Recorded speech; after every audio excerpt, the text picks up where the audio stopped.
Welcome back to Street Signs. Apple making a big bet on the Big Apple. The computer giant now is a prime piece of real estate on Manhattan's luxury-lined Fifth Avenue. Apple's new showcase store opens tonight in the city that never sleeps, and fittingly, it will be open 24/7, 365 days a year. What is behind this retail strategy? Joining us live from Apple's newest store is CEO Steve Jobs. Mr. Jobs, it's a great pleasure to have you with us. Thank you. Glad to be here. Well, I want to start off first with exactly where you are, Midtown Manhattan, the home of Bergdorf. You're right across the street, Prada, Cartier, a lot of stuffy luxury stores. Perhaps the biggest headline here is that Midtown Manhattan is finally cool enough for an Apple store. Well, you know, we went into retail about 5 years ago, opened our first store actually 5 years ago today. And they've succeeded beyond our wildest dreams. And one of the stores was here in Manhattan in Soho. And it was our most expensive store to build.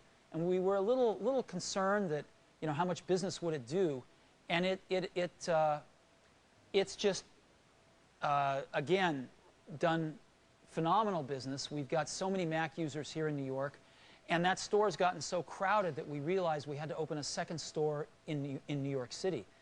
And we found this incredible location where the largest real estate developer in New York, Harry Mackelow, had just bought the GM building.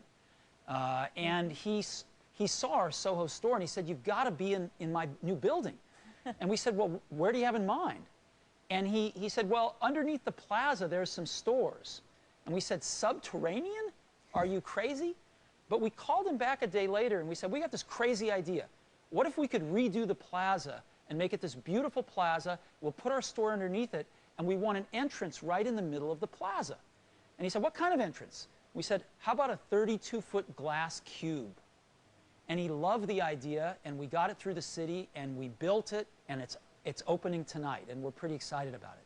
Now, you said that the Soho store was extremely expensive. I got to imagine, given all of the enthusiasm with which you described everything down to the cube, that this one was even pricier.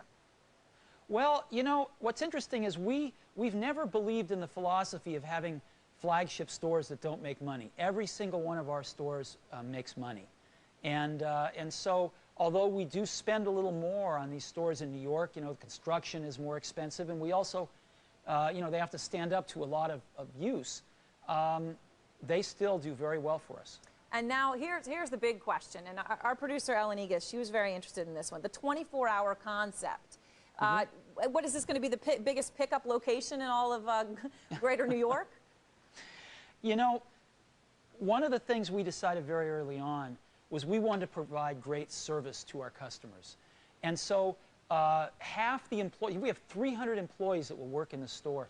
Half of them are dedicated to things like our Genius Bar, which you can come in and for free get your questions answered, get your computers repaired, whatever you need, we try to take care of for you.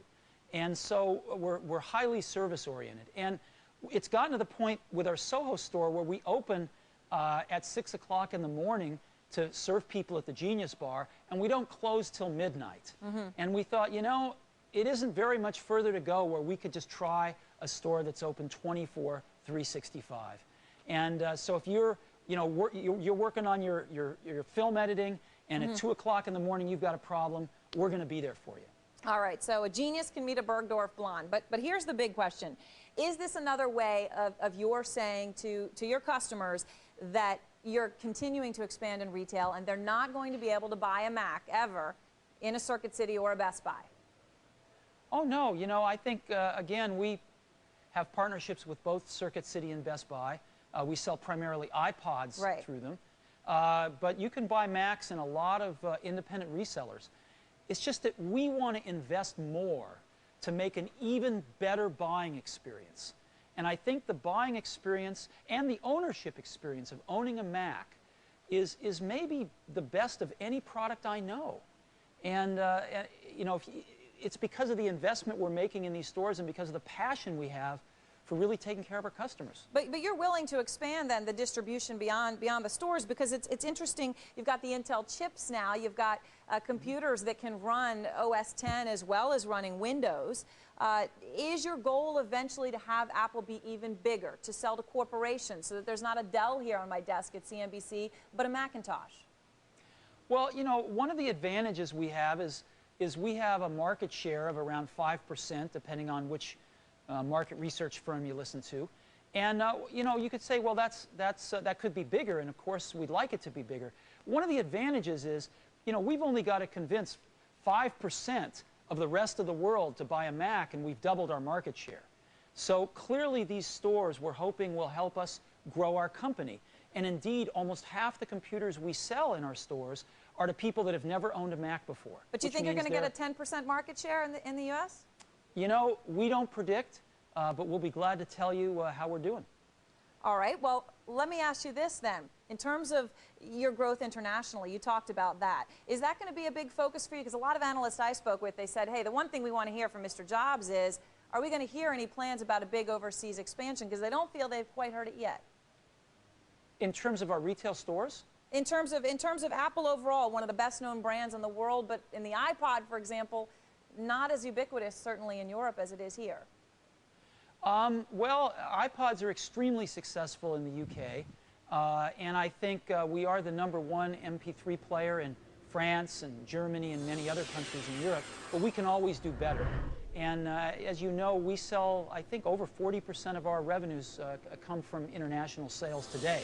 So we could do better than that, but I think we're doing pretty well now.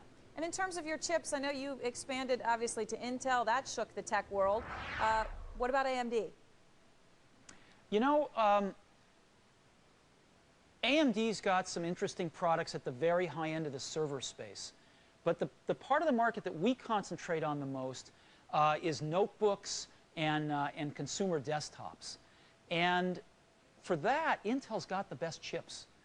This Yona chip, or the Core Duo that they have right now, is the best chip in the world for notebooks and for consumer desktops. So right now, I think Intel's roadmap looks very, very strong for the kind of products, the processors we need to build the products that we build.